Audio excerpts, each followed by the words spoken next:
guys, how you going? Hope you're all doing very well. This afternoon I'm going to be doing another movie review. This movie is a crime/horror film from Germany, German language English subs, released in the year 2019, directed by Fatih Akin, and the film is called The Golden Glove. So The Golden Glove is based on the real life of Fritz Honka, who was a serial killer in Germany in the 1970s. And so this film takes place in a bar called The Golden Glove. The Golden Glove is home to a lot of deadbeats, a lot of people who are rejected by society. They're all very depressed, they're all very dirty, and Fritz Honka actually drinks here, and this is where he picks his victims. He gets them drunk, he takes them back, he has sex with them, and then ultimately kills them, and the police are trying to stop him before the body count rises. But in this movie there is a young girl who is befriended by a young German man, and they go to this bar, and Fritz Honka has his eye on her. So whether or not she becomes another victim is something you're going to have to find out for yourself, because that's as far as I'm going with my synopsis.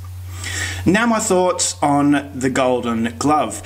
Ultimately, I thought this was a very disappointing film for the simple fact that it didn't really meet the potential that I thought it could. Now, I did have high expectations for this movie. Fatih Akin is a very, very intriguing director. His other films haven't wowed me over completely, but there's enough there to make me excited for his next project. And so, being a film that was based on a real-life serial killer that I'd never heard of, I was very intrigued to see what this movie could produce. But unfortunately, the movie produces a lot of intriguing things, but ultimately, it's what Fatih Akin is to me. He's intriguing without being brilliant, and that's the best way I can sum up The Golden Glove, is that it was a letdown, although it wasn't a terrible movie. And so this is a film that, as I said, is based on a serial killer, but unfortunately the movie kind of wants to be something else. It doesn't really go into the life of Fritz Honka as much as I really wanted it to. So as I said, that potential there for something really interesting was never realised, and so ultimately a lot of people are going to come away from this film feeling, you know, slightly disappointed and shortchanged at what they get in the end. But pushing that aside, I will say that there are some very strong positives. The biggest positive is Jonas Dassler's performance as Fritz Honka. This is a guy who was very ugly. I thought the makeup was great because in real life, Jonas Dassler is not an ugly man. So he actually transforms into another kind of person. And ultimately, that is a positive, and that is also a negative. A positive because the makeup was very good and completely changed this man, but it was also a little bit of a negative that I'll go into a little bit later. But ultimately, this is a guy who was very lonely. He didn't know how to communicate with other people, and he was preying upon other people who were drinking heavily, who had problems, and so he's manipulating their problems in order to benefit himself. And unfortunately, the way he benefited himself was by killing people. And so this is ultimately how a lot of serial killers get away with what they're doing, is that they're preying upon very vulnerable people, and The Golden Glove was basically a haven for these very vulnerable people. Alcoholics, people who have been raped, people who had no self-confidence whatsoever. So therefore, the whole film has that really dreaded, depressing atmosphere. This is an incredibly dirty film. It's a very extreme film. The sexual encounters that this movie shows is very, very ugly. It's not romantic whatsoever. So it is ugliness. It's basically the world of ugliness and how depressing and downbeat that can be. So this movie basically hits you down until you're in the gutter, and it leaves you lying, bleeding, and begging for help, but no one's going to come and help you. So there's always that sense of dread. It's through the atmosphere. I thought it was a very authentic 1970s feel, and the characters in this bar I thought were fairly interesting as well. So there are characters in this movie that are actually larger than life, and I thought, all right, well, that was kind of fun, is because some of the interactions are actually quite funny. So the script is actually fairly decent. The supporting cast do a decent job in portraying characters, as I said, that are really hard done by. They don't see life the way that, you know, other people see them, and so the Golden Glove is almost this safe haven for these people, and ultimately the hunting ground for Fritz Honka. So you've also got the violence in the movie is very, very hard hitting. As I said, it's not only the sex scenes that are ugly, but it's also the violence. The violence isn't excessive, so it's very, very realistic. And just the whole smell of the film, it just seeps through the screen and makes you feel very dirty, so you need to have a shower after watching it. So it's a very,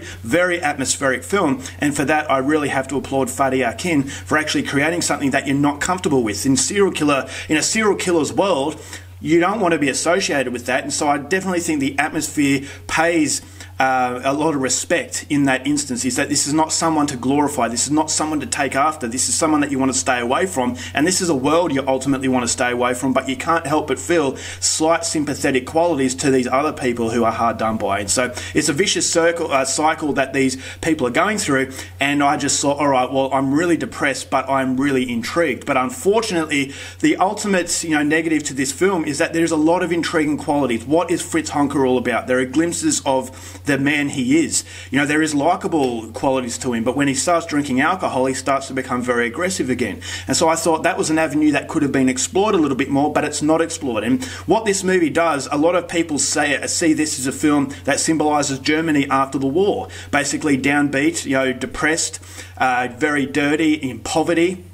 And it does give you that impression that it's kind of symbolising what Germany had become. But ultimately, this is a serial killer film. I wanted to know about Fritz Honka. I didn't want a symbolisation of how a nation was after the war and how they were rebuilding. I wanted a movie on Fritz Honka, and that's what it promises. But unfortunately, you just don't get enough quality with Fritz Honka to actually make it a rewarding experience. Is that I still don't really know too much about this guy. I know that he was very conscious of the way he looked. He was an ugly man, but I didn't know too much about, you know, his upbringing, how he came to be what he was.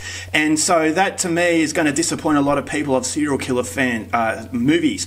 And so that's something that I thought as though it was a lost opportunity. Fatih Akin is more determined to give you a broad sense of a very downbeat, depressed world instead of actually focusing on the film's main card, and that is ultimately this serial killer. And they've also got a problem with the makeup of Fritz Honka, is that he is so ugly, he's so repulsive that it almost feels like it's a cartoon. It's almost a caricature of what an ugly man is. It's a stereotype of what an ugly man is. So I thought as though he was someone that stood out in a realistic world as being unrealistic. And so I just thought as though, although the makeup was very impressive, and I really wouldn't have picked who was actually portraying this guy because the makeup was that good, but ultimately I don't think it fit as well. I thought it was a little bit too exaggerated. And so that to me was a disappointment.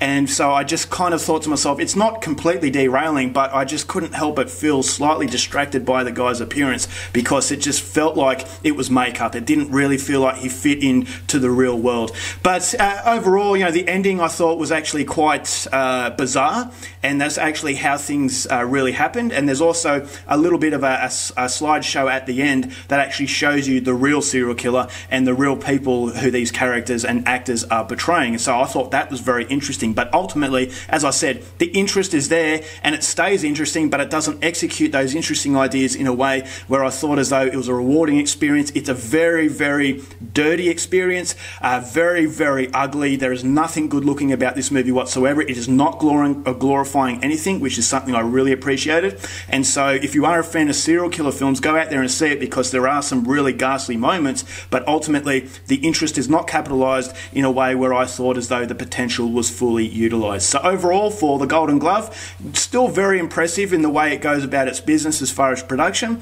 but as far as content, it could have been a little bit better. So I'm going to give this film 3.5 stars. Alright guys, that's it for my review. Hope you enjoyed it. Till next time, keep watching movies and I'll see you later.